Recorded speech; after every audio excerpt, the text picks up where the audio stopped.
Notre experte fitness Isabelle Dominique-Cros, que vous pouvez suivre d'ailleurs sur nos ondes dans les capsules, donc que vous pouvez retracer aussi sur notre site tvrl.ca, soit à 2 temps 3 mouvements, a rencontré la journaliste et justement passionnée d'entraînement Anne-Lovely Étienne.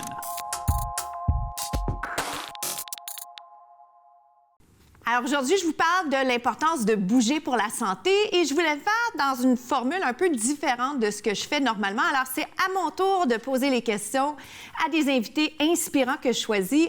Anne-Lovely Étienne, c'est la deuxième qui fait partie de cette série de gens que je trouve inspirants, qui réalisent des belles choses du côté personnel et professionnel. Et je trouve qu'il y a un lien à faire entre l'activité physique et comment on prend soin de soi, on établit des objectifs, on les atteint et on brille, tu sais, dans les différents milieux dans lesquels on a envie d'évoluer et de se voir progresser. Alors, bonjour, merci d'avoir accepté cette invitation. Anne-Lovely, comment ça va? Allô!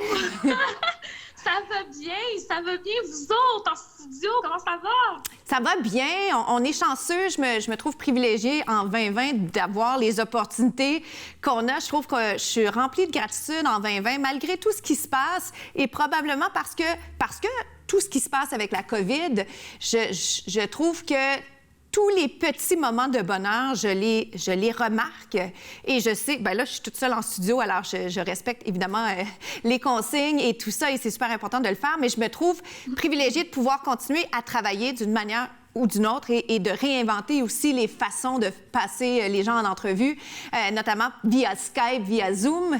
Et voilà, et je trouve que c'est le fun de pouvoir parler à quelqu'un comme toi parce que tu brilles dans l'industrie depuis presque 10 ans maintenant, tu fais ce que t'aimes, tu es une fille active, tu as plein d'énergie, tu es positive, tu es optimiste, alors tu es le symbole, tu sais, de quelqu'un qui a réussi, qui continue à réussir. Alors, peut-être en temps de COVID, bon, tu as eu peut-être des obstacles, des changements, mais dis-moi, comment tu fais pour être aussi productive et surtout, comment tu fais pour être si confiante? Moi, c'est ça que j'admire quand je te vois aller. Je suis comme, wow, cette confiance incroyable.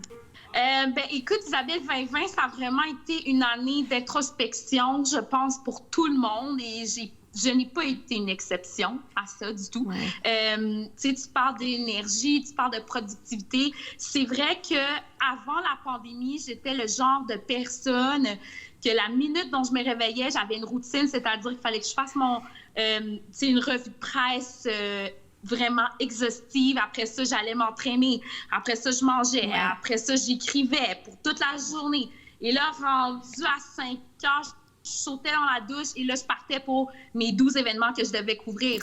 Ma journée commençait à 6 heures et elle se terminait à 10 heures le soir. Wow! J'ai pas d'enfant, écoutez, je vais juste le préciser, mais ma vie était un réel tourbillon avant la pandémie. Anne-Lovely, comment l'échec a fait partie de tes réussites? Bien, moi, les échecs aujourd'hui, avec beaucoup de recul, je trouve que les échecs ont été un très beau cadeau. C'est vrai, hein? Un cadeau de la vie. Oui. Ouais.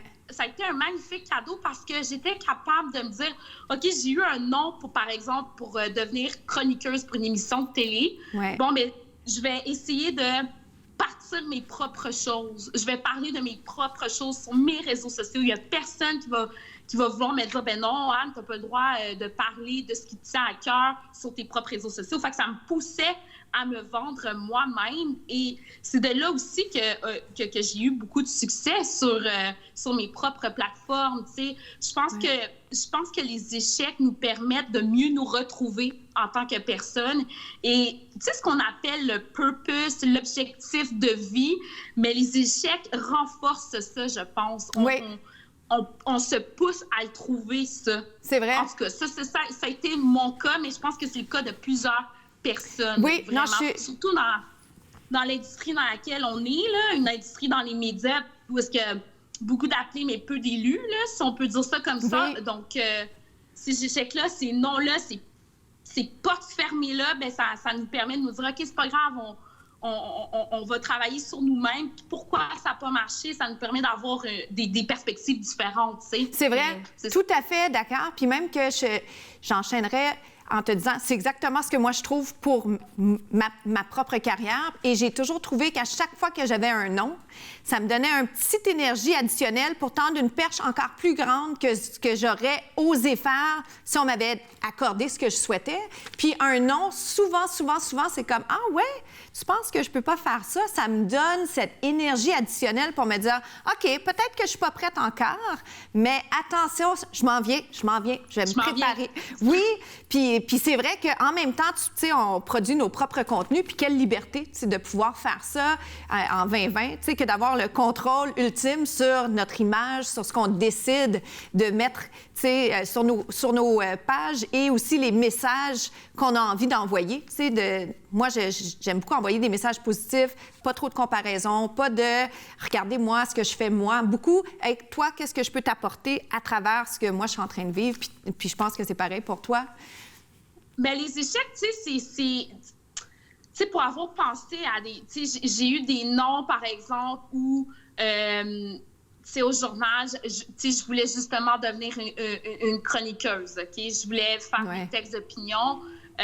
Au début, on me disait, bon, ben ton écriture, il faut que tu travailles à Neuvy. Puis, tu sais, j'avais comme toujours l'impression que c'était un nom. Mais dans le fond, ce nom-là, c'est parce que j'étais pas rendue là. Oui, c'est vrai. J'avais peut-être pas la maturité ou l'expérience pour le faire. Et aujourd'hui, là, je l'ai, là, je le ressens le besoin. Puis, bizarrement, l'univers a ouvert la porte. C'est vrai. Il faut vraiment le voir comme ça. Oui. Puis en parlant de porte ouverte pour 2021, qu'est-ce qui s'annonce pour toi? Qu'est-ce que tu as envie d'avoir? Qu'est-ce que tu as envie d'accueillir? Oh, qu'est-ce qu'on souhaite? Qu'est-ce qu'on souhaite pour 2021? Oui. Ben, écoute, je suis présentement beaucoup dans l'écriture, mais c'est ça que je disais. Là, maintenant, je suis chroniqueuse de textes d'opinion sur des sujets d'enjeux, d'actualité. Je me sens beaucoup plus engagée. Je veux m'investir surtout à une cause qui me tient vraiment à cœur, c'est-à-dire la diversité culturelle dans les médias. Ça, c'est numéro 1. Et numéro 2, c'est aussi le Black Lives Matter, aussi d'encourager beaucoup les entrepreneurs issus de la communauté noire de Montréal. Et je me fais un devoir... en fait, c'est que cet été, j'avais organisé un tout petit événement pour remettre de l'argent à des organismes qui aident ces communautés-là. Et là, l'année prochaine, je vais faire quelque chose de plus gros, si la COVID nous le permet, bien sûr, si les vaccins arrivent à temps au Canada. On va se croiser les doigts, mais de façon générale, je veux être beaucoup plus engagée.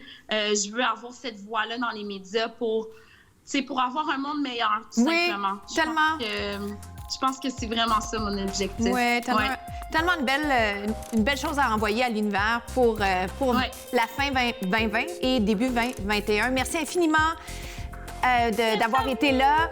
Merci d'être la personne que tu es. L'énergie que tu dégages est incroyable. Alors, je t'embrasse fort et je te dis à très bientôt, peut-être en vrai. Bisous. Oui, peut-être j'ai hâte. On a-tu hâte? Oui, bye. Tellement. On a tellement hâte.